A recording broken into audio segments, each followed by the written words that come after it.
I know, it's ridiculous. I'm not the one bringing this up. Other people are. Rob Gronkowski, Philadelphia, Dallas Goedert is injured. Does it make sense? I'm Thomas Mott. This is the Thomas Mott Show.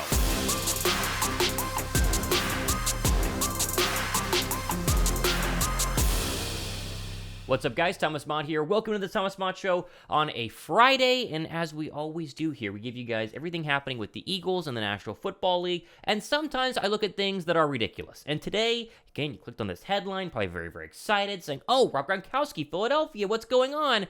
Not a lot, and I think it's ridiculous to talk about, but people keep bringing it up, and so here we are. Let's give you my take on where we are at with potentially signing Rob Gronkowski. Now, Philadelphia is on a tear right now. Linval Joseph and Ndamukong Suh, they're all in, right? What's the one other position that's struggling right now? Well, I mean, potentially tight end. We don't know yet because Dallas Goedert has not been out yet this year. Will be out on Sunday and then the following 3 weeks on IR. So naturally, all of the rumor buzz out there is, well, if you need a free agent tight end, there's one that makes sense. It's Rob Gronkowski. Go get him, Howie. Oh, man, let's break this down. So this first came to my attention because I didn't even think about this. JAKIB Media has a post on their Twitter account right here. Today's a great day to sign a tight end. And there's Rob Gronkowski, and it's from John McMullen via the JAKIB Sports show. And he says, quote, the first thing I thought about was Gronkowski because they need a tight end more than they need a D tackle. What? Maybe they can convince him to come out of retirement and go after another ring. Okay, so this is crazy just off the surface. You know, they need a tight end, right? I don't think they necessarily need a tight end, as we'll see. I think Goddard coming back in just a couple of weeks is going to be fine. Saying they need one more than a D tackle is like the craziest thing I've ever heard. Did you watch the last couple of games? Now, I don't want to disrespect John. John's a legend. Respect to all the real Eagle guys out there. But this is crazy. Did you watch the last couple of weeks? It's not a tight end issue. It's a run game issue. They lost because of fumbles and the run game against the Washington Commanders. They don't need a tight end. Now, I'm not going to say I would hate Gronk signing. I think Gronk could give you a couple of, interesting matchups in the red zone, but he's also like 1 billion years old, has had about 1 billion concussions, and I don't know. It's a hot take. It's a very hot take. Let's first start with where Gronk is at in terms of being a free agent. You got to remember, like, he technically is retired. Now, he can sign with anybody at any time. But he did retire from the Bucs after the 2021 season. Only played in 12 games. He did have 55 catches for 802 yards and 6 touchdowns. So numbers-wise, it looks really good. But again, he's the same age, same draft class as Ndamukong Suh. And we talked about yesterday how Ndamukong Suh's old. I mean, Rob Gronkowski is, old, right? This whole idea that he could come back and, fix everything for the Philadelphia Eagles is a little bit, I think, far-fetched, and I don't know if you're going to get these sort of numbers from Rob Gronkowski. Is this crazy? Like, am I crazy to be poo-pooing this, to think this is ridiculous? Let me know what you guys think in the comment section. Like the video if you want to sign Rob Gronkowski, which...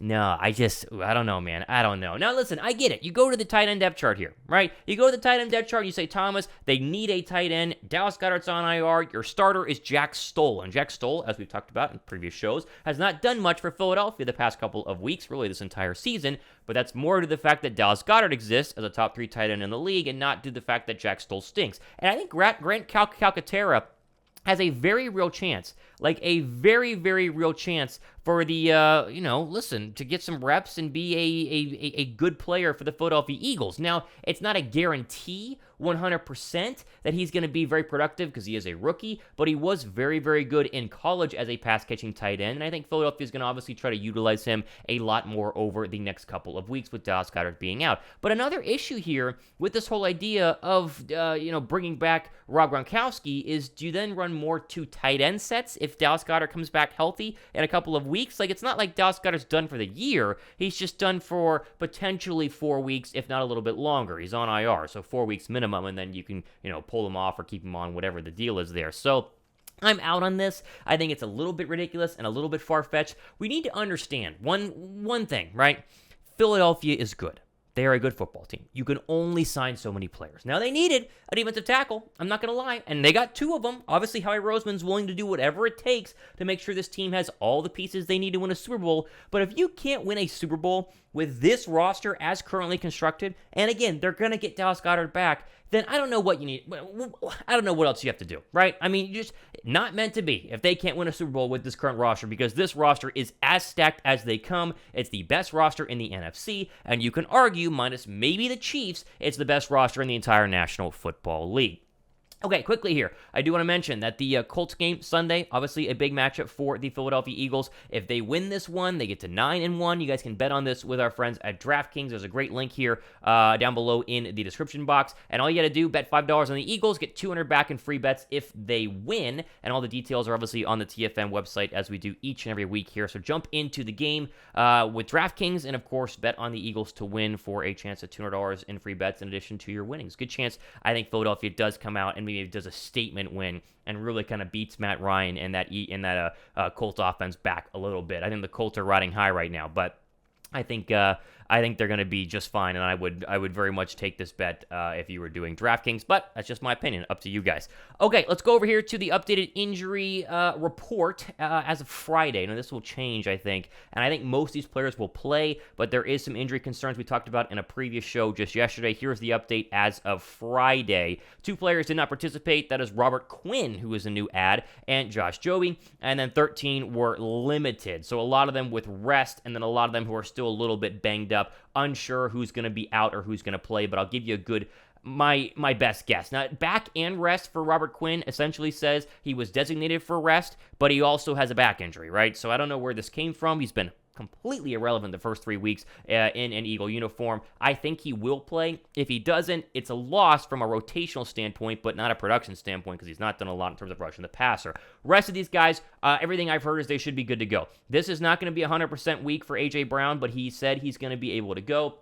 Fletcher Cox is dealing with a foot injury. He should be fine. Kelsey's ankle was more of a stinger. He should be fine. And the same goes for Devontae Smith and Hassan Reddick with the thigh and the knee injury. So it's not end of the world stuff here, but they're a little bit nicked up and a little bit banged up. And that's kind of the one problem with the Eagles having an early bye this year versus a late bye. These little tweaks and stuff, you don't get, 14 days to figure it out. You get 6 to kind of get your, game plan in, get your practice in, and get your reps in to try to go ahead and be ready to play. Everything I've heard, though, again, is that they should be good to go. They should have no issues, and Philadelphia is going to be ready for Sunday against the Colts. Now, the big update for the Colts, DeForest Buckner, we talked about potentially he might not play on Sunday. Well, that changed because it's the National Football League, and I'm wrong all the time.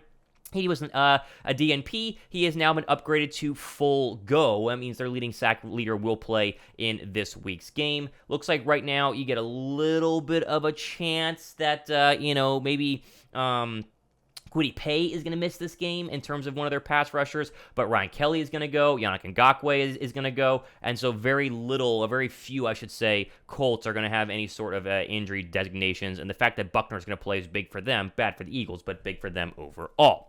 Okay, let's wrap up here by looking at some of the games on Sunday, getting you ready for what is another interesting week in the National Football League. Bears and Falcons is no longer relevant because the Atlanta Falcons, to me, are very close to benching Marcus Mariota and playing Desmond Ridder. I think Atlanta had their chances to possibly be a playoff team. That, to me, is gone.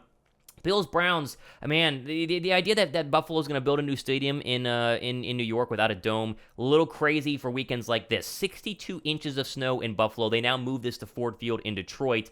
Maybe you put them on upset alert because you got to move them to Detroit, but I think Buffalo needs to get back on track and probably will do so. Obviously, Colts, Eagles, Philadelphia, touchdown favorite. Not bad there. Jets and Patriots is a sneaky good one there in the AFC North. I'm leaning towards the Jets in this one. Would be a very impressive win for Zach Wilson on the road.